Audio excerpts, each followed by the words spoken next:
certos dias em que eu penso em minha gente e sinto assim todo meu peito se apertar, porque parece que acontece de repente, como um desejo que eu viver sem notar, igual a quando eu passo um subúrbio, eu muito bem vindo de trem de algum lugar, e aí me dá uma inveja dessa gente que vai em frente sem ter com quem contar.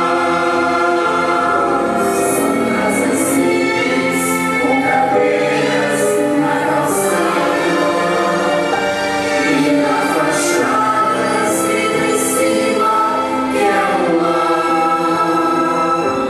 Pela varanda, flores tristes e bom dias, com uma alegria que não tem onde mostrar. E aí me dá uma tristeza no meu peito, vem um despeito de não ter como lugar. Eu creio, peço a Deus por minha gente, é gente humilde e vontade de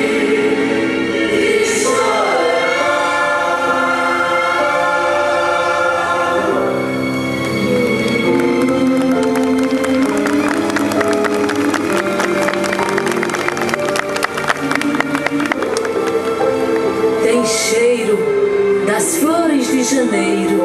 Esse lugar que escolhi pra morar. A cada esquina o vento leva. Um canto ali, uma dança acolá.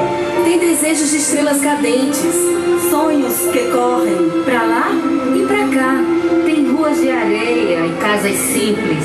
feitas do suor de uma gente reta Tem um sol forte, irreverente. E o olhar manso de uma lua quieta. Que a toda hora, a todo instante, atiçam desejos de poeta. Tem uma gente irreverente, guerreira, Cujo sangue é poesia na veia.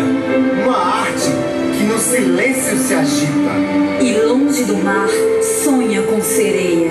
leva o orgulho de ser desse lugar. Nas solas dos pés que arrastam areia. É assim, desse jeitinho. Esse lugar. Que tem pressa de acompanhar a dança, o movimento, o giro. Que a terra faz. Traz no velho, no novo. Na criança, E nos trens que embalam, sonhos.